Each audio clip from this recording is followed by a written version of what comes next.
Market consensus on day one of the conference, you announced that you're investing another $25 million into Fairshake. This is a pro-crypto PAC, and it's also on top of the $25 million that you gave them last year.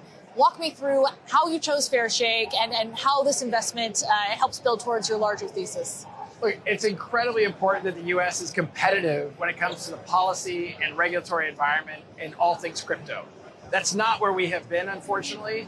We've really had a pretty hostile regulatory environment in lots and lots of ways. And instead of doing the work to provide clarity and clear rules of the road, we've actually, I think in some ways, the SEC under Gensler has sowed confusion by filing lawsuits that sometimes even contradict each other.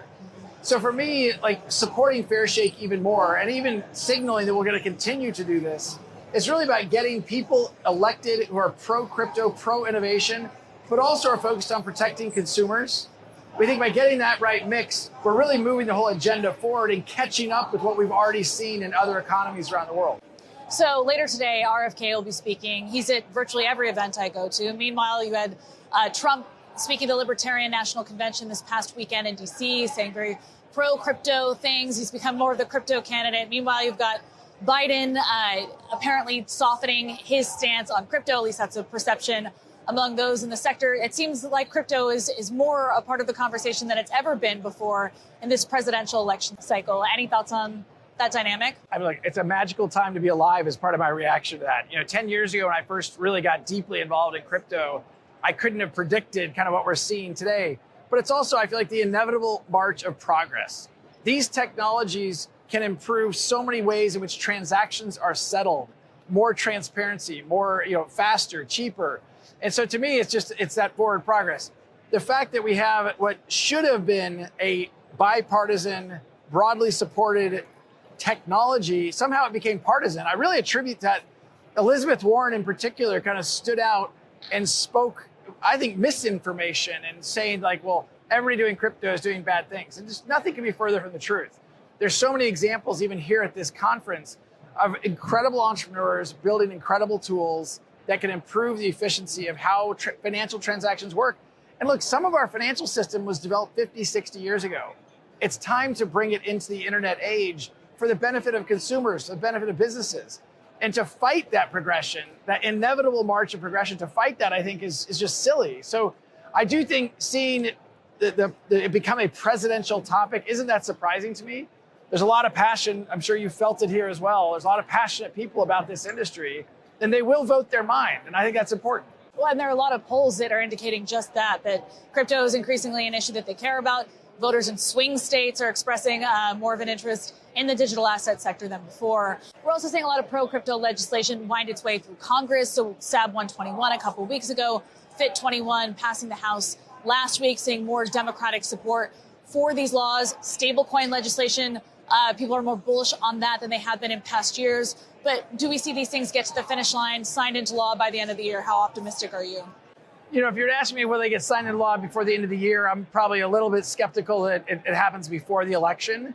As we all have seen, the wheels of legislative progress move slowly and carefully. So I'm thrilled by the progress that we made in the last even 3 weeks. And I think it may have been the most important 2 or 3 weeks in the U.S. crypto evolution ever. But I still think getting the legislation passed may require, after the election, maybe before the end of the year, more likely the first half of next year.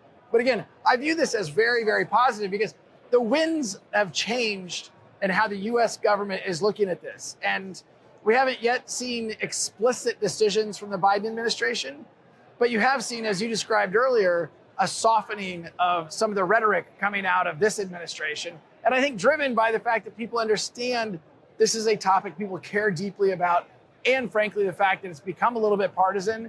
And in a very tight election, this could be a deciding factor. As you said, the last few weeks have been pretty frenetic in terms of what's been going on in the crypto space. Last week, the SEC, many were surprised by the decision to make the rules change that was necessary to kind of pave the way for these spot Ether ETFs. What was your reaction? Inevitable. The SEC, I think, has been losing in the courts. They've been losing in the court of public opinion, and I think increasingly they're losing in politics. And so, we certainly saw that happen with the Bitcoin ETF. They were kind of dragged kicking and screaming into the approval of the Bitcoin ETF because of court decisions.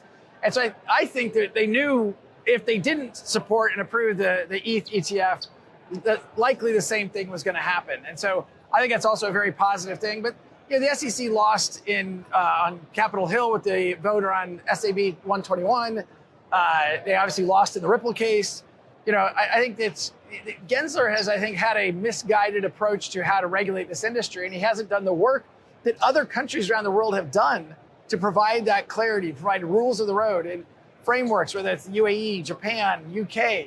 And we just haven't done that here in the United States. Now, your ongoing fight with the SEC, it was largely billed as a win for Ripple over the SEC. It was a nuanced decision by the judge. So they said that XRP was not a token in the context of retail use. It was a different story for institutions. Where do things stand with that case right now?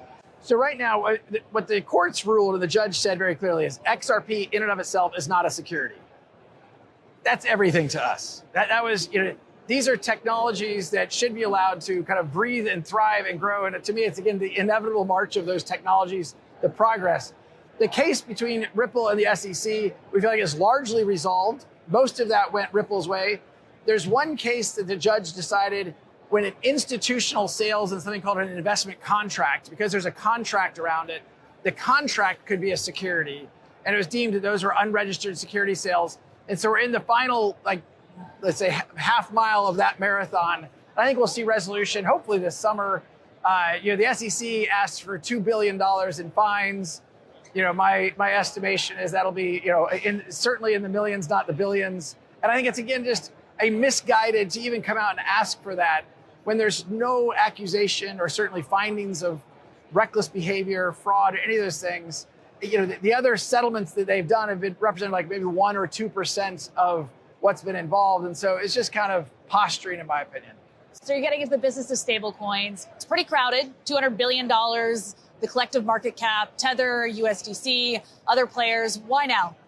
Well, look, I think if you look at where the market is going, well, you're right. It's somewhere between 150 and $200 billion today. I think forecasts are that it's going to be somewhere around 2 trillion to 3 trillion. So that's growth of 10 to 20x where it is today. So that in of itself is those are fun markets to be in, that they're growing quickly. The second is I think there's likely to be some shifts in market share. Today, Tether is by far the dominant. The U.S. government, for better or for worse, we can debate, but the U.S. government has kind of expressed concerns about Tether and how it operates outside of the United States, representing a U.S. dollar. And I think the U.S. government is taking the position, well, if you're representing a U.S. dollar, you need to be regulated by the United States. That isn't the case today, and I think there may be some shifts in how that market share. But look, overall, I think Tether will continue to grow. I think USDC will continue to grow, but I think there's a lot of room as that market grows for a Ripple-backed stablecoin. And what does this mean for XRP? Do the two work in tandem, or does the stablecoin supplant XRP's utility? Look, we are 100% behind the growth and development of the XRP ledger and the health of that market and that ecosystem. We think having a stablecoin built on the XRP ledger actually adds liquidity to the XRP ledger. We already have been using stablecoins in our payment flows.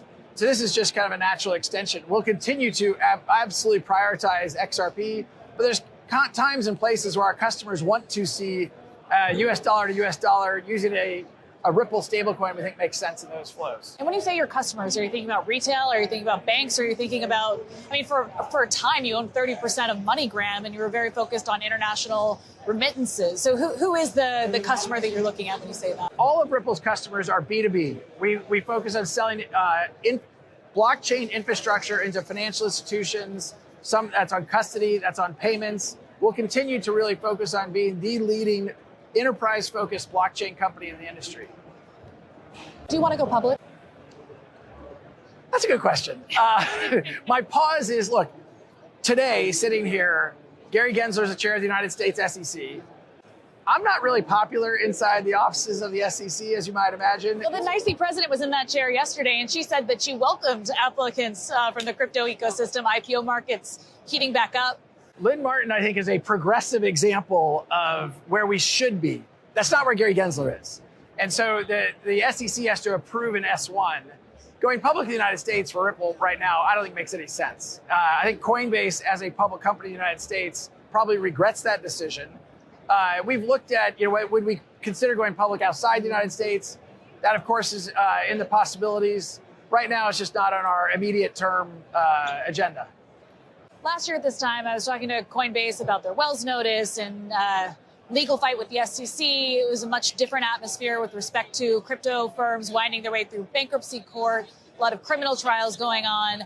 It just feels like a lot has changed since then. And part of that's the spot Bitcoin ETF. But how optimistic are you? And how much do you feel that the industry has shifted? Like, is there more positivity? Are people more optimistic? Do they feel like the bad times of 2022 are firmly behind them?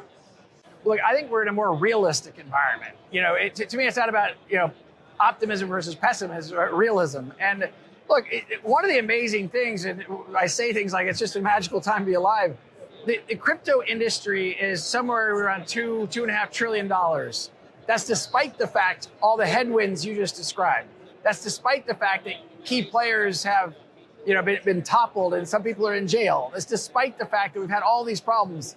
This, to me, the inevitability of these technologies and where crypto is headed remains absolute to me. And I think we're going to continue to see that growth. It helps that we have some of that, I'll just say, cleared out and I guess clarified and resolved so that we can move forward. And frankly, one of the things I'm looking forward to the most, as we talked about earlier, is having that full closure with the SEC, that all of the allegations they made are resolved. We're clear with the court, and we can move forward without that overhang.